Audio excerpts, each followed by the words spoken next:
welcome back to the channel. My name is Eugene, and as usual, a special welcome to you if you're new.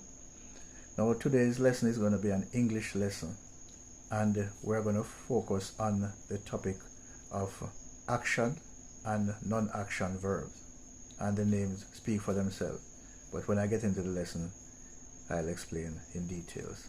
So without wasting any further time, let's get straight into the lesson. Welcome back to our series of lessons on parts of speech. The first set of lessons we dealt with was on nouns, different types of nouns. And we still need to go back to nouns. We have not completed nouns because nouns and verbs, those topics are very wide.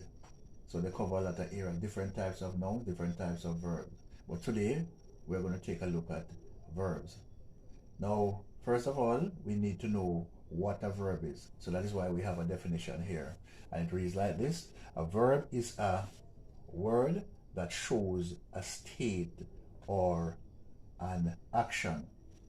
Now, you can have different types of states. You could have feelings, you could have emotions, you could have thoughts, you could have opinions, and in some cases even possession. Okay? So that is what a verb is. And action, everybody knows what an action is. Something that you can do. Something physical that you can do. Alright? So we are going to deal with action verbs as well as non-action verbs today. Good? We have different types of verbs. Right? We have quite a few different types of verbs. And we could name them. We have transitive and intransitive verbs. We have linking verbs. We have auxiliary verbs, which is another word for helping verbs. You know, we have modal verbs, we have regular and irregular verbs, and so on. Now, all of those we are going to go through at some other time, but we have to take it step by step because it's a very, very wide topic. All right. So we have to start somewhere. So today we are going to start with action verbs as well as non-action verbs. Now, action verbs are called dynamic verbs as well. Right? Dynamic that word represents action. Okay, so here we have some examples, and EG stands for example. We have run, we have ride, we have play, we have eat, we have bathe, and we have teach. All of those represent some form of action. Good. If you run, is a form of action. If you ride, it's some action, something that you do. So verbs are called doing words as well. Action or doing words. Right? So come again. Run, ride, play, eat, bathe, teach. All of those is something that you can do. So that is why they are called action verbs. Now, non-action is the opposite. It's a verb, but it doesn't show any form of action. Right? You might be wondering, how come?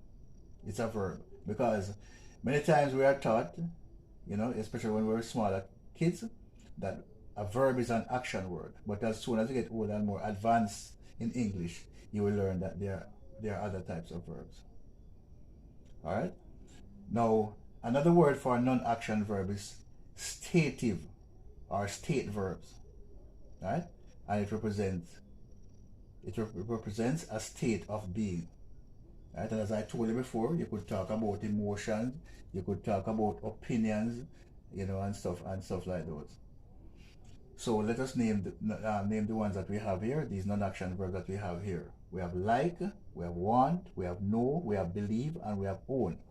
All of those are referred to as verbs, but they are non-action verbs, meaning that they don't represent any form of action, but they are referred to as verb. Right? And you can have each of these words in a sentence standing on its own as a verb in a sentence, and the sentence is correct. It's a complete sentence because they are referred to as verb. You could say, I like ice cream. You could say, I want some sugar. You could say, I know the answer.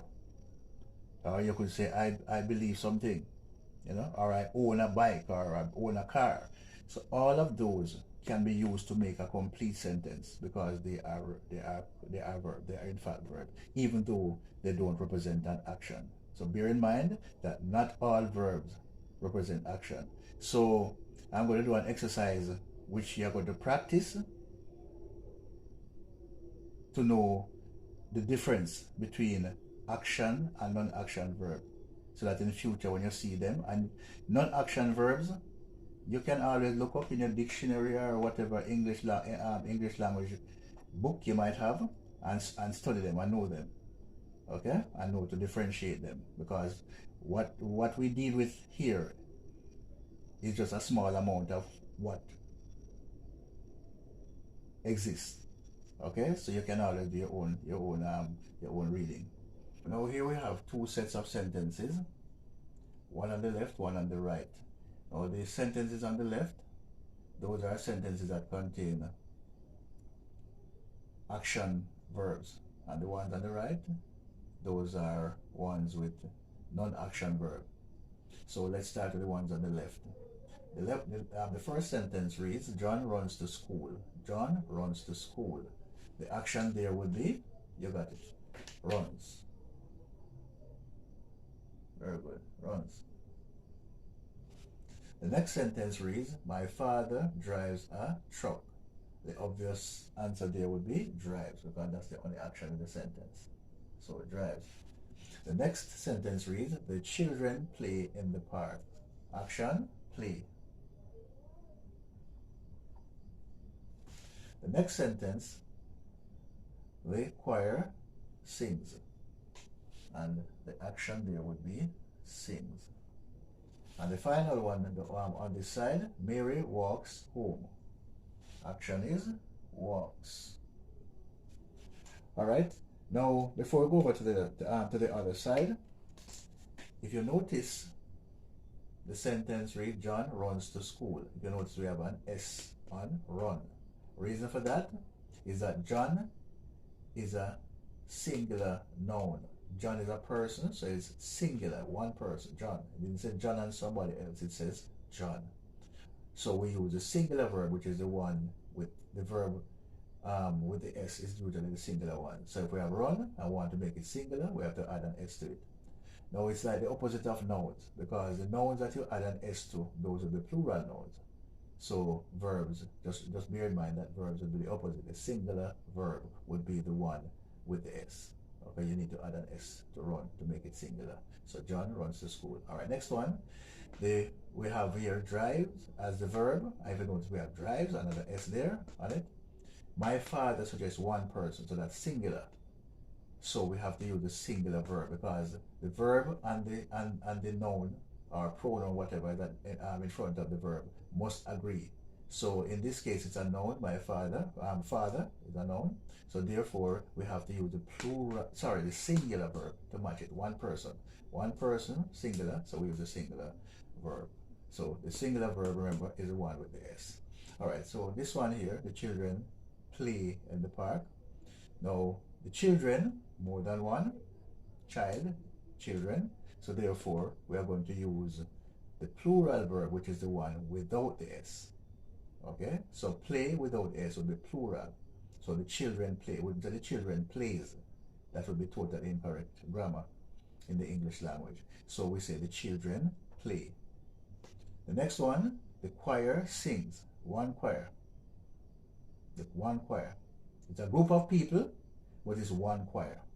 It's a group, so therefore it's singular. Even though it's normally more than one person makes up a choir. But because we have choir, which is a group, it's one group, so therefore we say the choir sings. The other one, Mary walks home. So Mary is one person, so we use the singular verb, which would be walks, the one with the S. Just bear that in mind.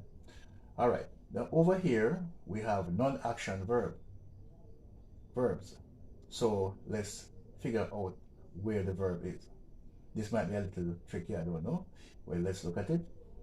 My mother owns a car. What do you think is the verb there? Well, the verb is owns. So let's underline owns. The reason why I said these over here might be a little trickier is because they don't suggest any action. Okay? So, all right, the next one, Sam and I agree that the answer is right. Sam and I agree that the answer is right. What do you think is the verb is there? Agree. So we underline agree. The next sentence, my friend likes me. And the verb there would be likes. The other one, I hate my school bag. Hate is the verb there. The other one, I want a new book. The verb there would be want. And the final one, they prefer apples. They prefer apples. So the verb there is prefer. Okay? So those are the verbs in both set of sentences. And if you notice, own there as an S, because mother is one person, so therefore own becomes owns, because it's singular. It's one. Remember, the singular verb usually is the one with the S. Alright? And this one says Sam and I. So if you notice, there's no S on this, because Sam and I represent two people. So therefore, we have agree without the S, because remember, the verb without the S is a plural verb, and Sam and I represent two persons, so that's plural. And the next one, my friend likes me. My friend, one person. It didn't say friends, it says friend. So therefore, my friend likes with the S, singular. Alright, I hate my school bag. But I, when you have I, the pronoun coming before the verb, you usually use plural. You don't use the one with the S. Right? So you wouldn't say I hates, because it begins with that with an I.